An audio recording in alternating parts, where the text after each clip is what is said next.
Assalamu alaikum. You are watching Ariba Fatma from channel New BS Education. Today we will cover a topic from our cross cultural communicational and translational skills EWRT 102. Today we will discover and cover a topic that is selecting and writing about a famous person or a celebrity. यानी जब भी आप किसी celebrity के बारे में लिखते हैं या किसी फेमस पर्सन के बारे में लिखते हैं, मतलब आप उनकी बायोग्राफी लिख रहे हैं, so how to write it and how to select that person कि जिस पे आप लिखेंगे। मतलब अगर आप लोगों को फ्री छोड़ दिया गया कि किसी भी पर्सन पे, किसी भी सेलिब्रिटी पे जिसे आप अपने लिए सेलिब्रिटी कंसिडर करते हैं या आप जिसे अपना आइडियल मानते हैं, आप उस पर उसकी बायोग्राफी लिख के लाएँ, तो इसमें फिर आप लोगों को उससे पहले सिलेक्ट करना होगा, फिर उसके बाद उस पर राइट करना होगा। सो इसका सारा प्रोसीजर आज के लेक्चर में हम देखेंगे। सबसे पहले तो एक फ़र्क क्लियर करना लाजमी है that what is the difference between a celebrity and a famous personality. Famous personality वो होती है जिसे ज़्यादातर लोग जानते हों, जिसमें कोई भी आ सकता है, बट द सेलिब्रिटी मे और may not be the famous person. Celebrity कोई भी ऐसा हो सकता है जिसके एट्रीब्यूट्स, जिसकी आदात, जिसके करेक्टरिस्टिक्स को आप एडमायर करते हैं, जिसे आप पसंद करते हैं। So a celebrity is a person that is admired by you. It can be famous, it can't be famous, but a famous person is the one that is always a celebrity.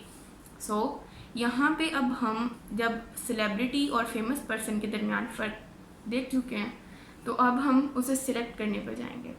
सो अगर आप लोगों को कोई ख़ास field दी गई है कि आपने इस फील्ड में से सेलिब्रिटी या फेमस पर्सनैलिटी को चूज़ करना है, तो आप उसके हिसाब से करेंगे।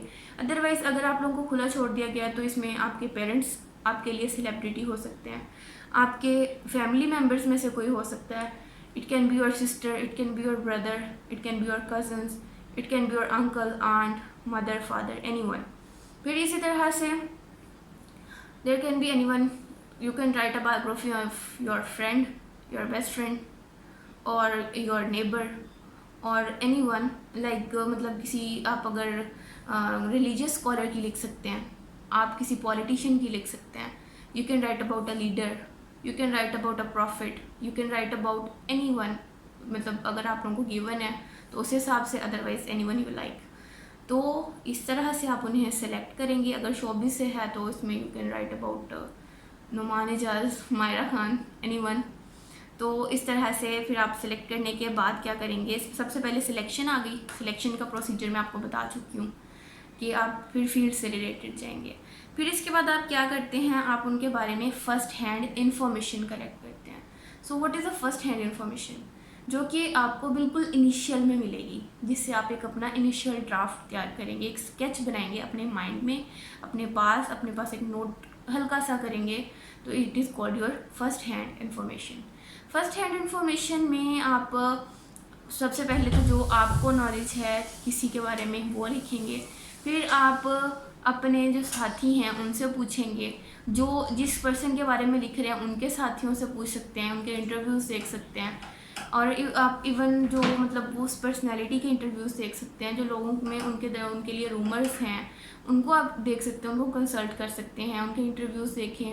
फिर इस तरह से डिफरेंट लोगों ने अगर उनकी बायोग्राफीज़ वगैरह लिखी हुई हैं या उनकी अपनी ऑटोबायोग्राफी है तो आप वो देख सकते हैं। So this all will be included in your first hand information. फिर इसके बाद आप क्या कर सकते हैं, यू कैन सर्च ऑनलाइन, जैसे गूगल पे या और सर्च इंजन है, याहू पे, ट्विटर पे, एनीवेयर। तो आप लोग ऑनलाइन रिसर्च कर सकते हैं। मतलब ये आजकल के दौर में तो बहुत ही कॉमन चीज़ है। तो इसके बाद फिर you can consult a library में बेहतर है कि आप एक लाइब्रेरियन से कंसल्ट कर लें, because you don't know where the book is, where the book you will find. तो उसके लिए बेहतर है कि लाइब्रेरियन आपको अच्छी तरह से गाइड कर देगा कि मतलब आपको बुक कहाँ पे मिलेगी, या ये वाली बुक इसके रिगार्डिंग ज़्यादा अच्छी है या इसके रिव्यूज़ ज़्यादा अच्छे हैं। So you can consult a librarian. फिर इसके बाद जब आप एक फ़र्स्ट हैंड इन्फॉर्मेशन का प्रिलिमिनरी सा ड्राफ्ट स्केच कर लेते हैं, फिर इसके बाद आपको क्या करना होता है, जो आपको मेन पॉइंट्स मिले हैं उन्हें कहीं पे जॉट डाउन कर लें, उन्हें कहीं पे लिख लें। फिर साथ में क्या करें, उसके रेफरेंसेस लिखें, मतलब अपना एक नक्शे कदम छोड़ते जाएं कि आपने वो कहाँ कहाँ से कलेक्ट की है इन्फॉर्मेशन, उसके रेफरेंसेस को कलेक्ट करते जाएं।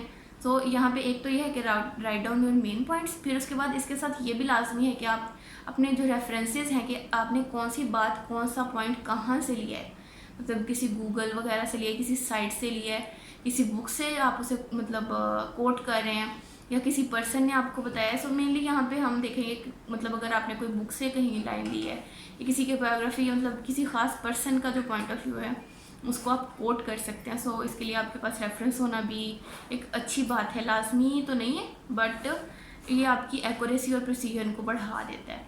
So you can have the references also. फिर उसके बाद इस तरह से आप अपने रिसोर्सेज का प्लस आप अपनी इंफॉर्मेशन का ट्रैक लाजमी रखें, मतलब उन्हें कहीं नोट डाउन लाजमी करें। इसी तरह से रेफरेंसेस को, वही बात दोबारा से आ गई है। फिर यहाँ पे हम कंक्लूड करते हैं कि सबसे पहले अपनी सेलिब्रिटी की सिलेक्शन करें, फिर उसके लिए फ़र्स्ट हैंड इन्फॉर्मेशन कलेक्ट करें, फिर अपने जो रेफरेंसेस हैं उनको नोट डाउन करें और अपनी सारी इन्फॉर्मेशन का किसी एक जगह पे ट्रैक रखें और फिर अपने फाइनल ड्राफ्ट को प्रिपेयर करें। After finalization of your draft, you can complete your biography. If you like my video, please like it, share it with your friends and subscribe to my channel. Allah Hafiz.